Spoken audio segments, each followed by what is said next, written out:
Aujourd'hui, au bout de leurs rêves, reçoit Koto Brawa.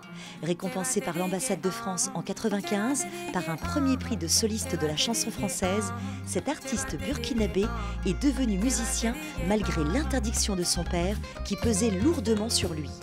Batteur, chanteur et percussionniste, ce passionné est devenu l'artiste hétéroclite dont il rêvait.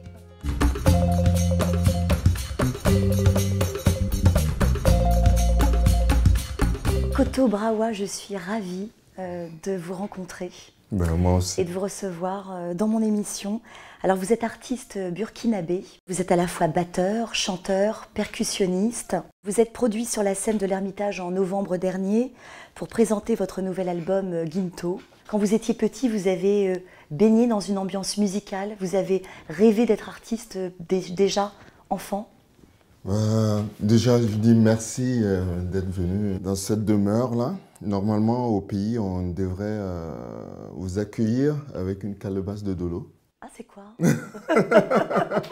C'est quoi? Donc, la calebasse, c'est un fruit, comme les courges. Et on vide, on coupe en deux et c'est utilisé comme récipient pour manger, pour boire, pour faire de la musique. Dis donc. Oui, donc voilà, normalement... On dit que symboliquement, elle est là. On va dire comme ça. Tu rêvais à quoi, enfant? Enfant, je pensais que j'allais être un ingénieur agronome ou médecin, comme les parents voulaient. Et tes parents n'étaient pas du tout dans la musique? Et en fait, il n'a jamais voulu que je fasse de la musique, le papa. Et contrairement à la maman qui me disait de faire ce que je voulais. Et... mais ce qui est assez drôle, il ne m'a pas expliqué sur l'instant pourquoi il ne voulait pas. Pourquoi il ne voulait pas? Parce que c'était assez violent quand même. Il a cassé des guitares, des grands frères à la maison. Ah oui, il ne voulait pas de ça. Oui, parce que je suis d'une grande fratrie. On est une dizaine quand même de frères et sœurs. Ils ont tous presque fait de la guitare, et lui, percussion. Et non, pas de musique à la maison. Et il n'a pas expliqué pourquoi. S'il avait expliqué, peut-être que je n'allais même pas faire de la musique. Oui. Et en fait, son souci, c'était de se dire que... parce que lui, il a fait de la guitare. Et ça, il ne nous avait pas dit. Et ça ne sait pas son homme. Et donc, son problème, c'était ça. La précarité, il avait peur la précarité du métier, qu'on que puisse vous manquiez. Pas s'autosuffire et fonder une famille avec la musique. Avec la musique. Oui. Et toi, tu y es parvenu? Oui, on peut dire, comme je suis encore là. Et donc, moi, j'ai commencé la musique très, très tard. Je dis tard parce que j'ai commencé quand j'avais 19 ans. Et c'était comment on peut dire, c'est un concours de circonstances. Et pendant les vacances, pour s'occuper, il y a des activités. Et donc, il y avait ce concours de musique à l'époque. Au Burkina Faso? Au Burkina Faso, à Bobo Dioulasso. Oui. Et Bobo Dioulasso, ça veut dire déjà, Bobo Dioulasso, c'est la ville des Bobo et des Dioula. D'accord. Voilà. Et Bobo Dioulasso, c'est une ville cosmopolite, très très riche, où les gens vivent vraiment en symbiose. En harmonie. En harmonie. Donc voilà, pendant ces vacances... Il y avait des activités musicales? Des activités musicales et sportives. C'est la ville ressource en fait au Burkina en matière d'art, musique, danse, théâtre. C'est riche c'est en vraiment artistique. Riche parce que c'est un carrefour en fait dans l'Afrique de l'Ouest. Et Bobo est vraiment au cœur. Donc, pour aller du Mali en Côte d'Ivoire, on traverse Bobo Dioulasso. On traverse Bobo. Voilà, pour aller au Ghana, on traverse Bobo. Donc, en fait, ça fait que c'est un point de jonction important. C'est une ville très, très cosmopolite. Et voilà, donc pendant les vacances, il y avait toutes ces activités-là. Et moi, j'ai voulu m'inscrire pour faire de la musique, participer à ce concours. Et je me souviens à l'époque, parce que c'était payant. Et les parents m'ont dit, oh, tu vas aller gaspiller nos sous.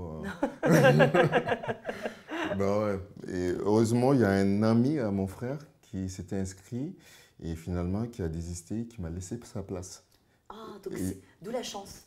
Voilà.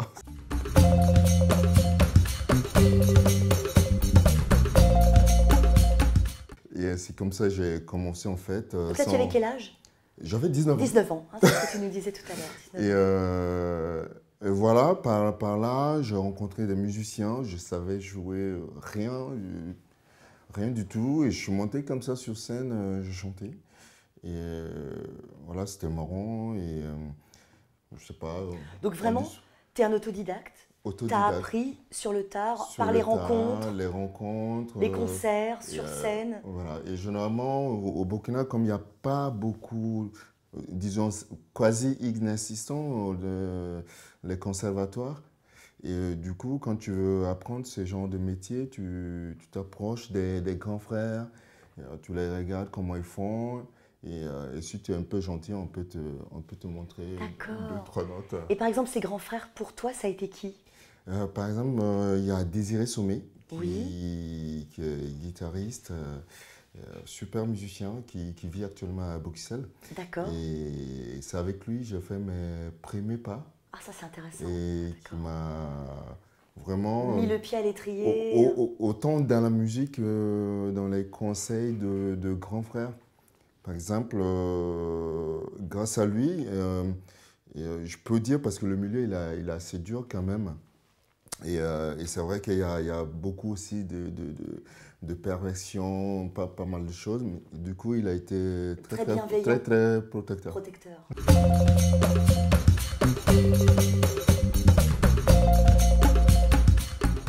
Alors en 2007, tu sors ton premier album à l'univers Afrobeat et tu développes ton expérience musicale par les rencontres. Ma musique, du coup, je la considère comme un métissage parce que moi, je suis d'une ethnie qu'on appelle les Birifo, pas connue même au Burkina, hein. Et je suis né à Bobo-Dioulasso. Et aujourd'hui, je vis en France. En fait, au fil du temps, je rencontre des gens et, avec qui on passe des moments ensemble. Et c'est très nourrissant, ces genres de rencontres pour moi. Ça t'inspire et ça t'enrichit. Ben oui, parce que je me pose jamais des limites comme un enfant. Je me C'est dis, bien. tout est possible. On peut mélanger autant la musique chinoise avec la musique africaine, la musique japonaise, Sympa.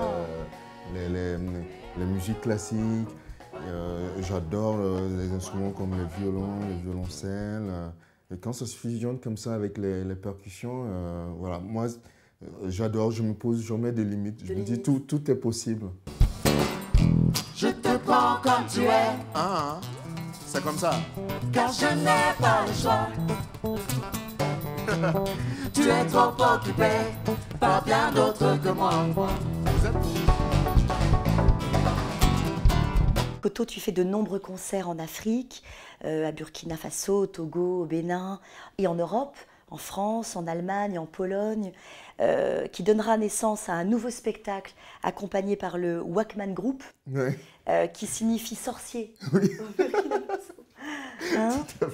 Alors, l'éclectisme, on l'a vu, est ton moteur. Tu rencontres divers musiciens de différents horizons. C'est vraiment ta richesse. Tu viens de l'évoquer. Ton nouvel album, Ginto, qui signifie Lève-toi et marche, rend hommage à ta petite fille qui a disparu Oui. prématurément. Oui.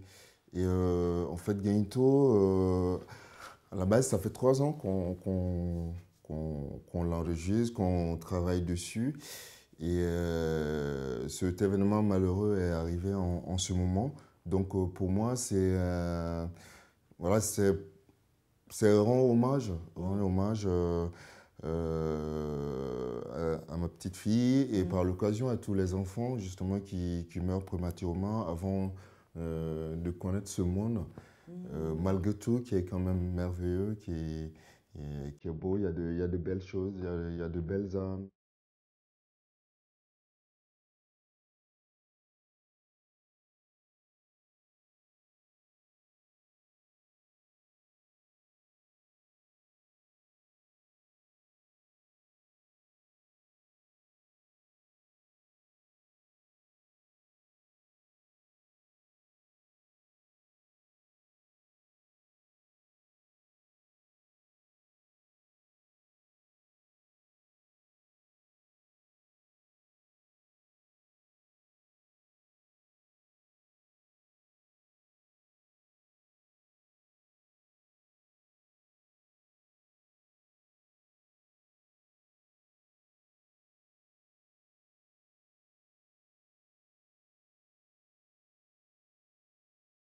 Dans cet album fusionne d'ailleurs modernité et tradition.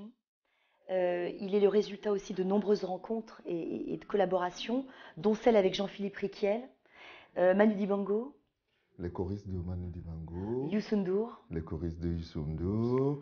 Donc, sur ce disque, Jean-Philippe, il y a une des chansons, il accompagne la voix de ma maman.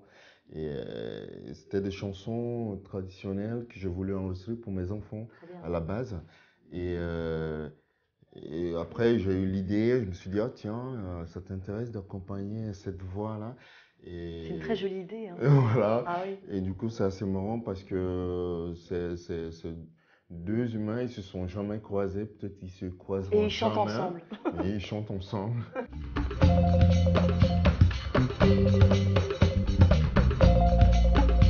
Quant à ton conseil pour aller au bout des rêves, ce serait lequel? Au bout des rêves, moi je dirais juste que il faut croire en ce qu'on fait. Et ne pas vouloir regarder l'autre, ce qu'il fait, et croire qu'on peut faire pareil, mais être soi-même. Être Rester soi-même. soi-même. Et croire en ce que... voilà. Capacité en son... Parce que, comme on le dit, quand on rêve d'une chose, on a fait déjà la moitié du chemin. Ah, c'est joli ça. Oui. Et le reste, voilà, c'est le talent, c'est le travail qui complète. C'est très joli.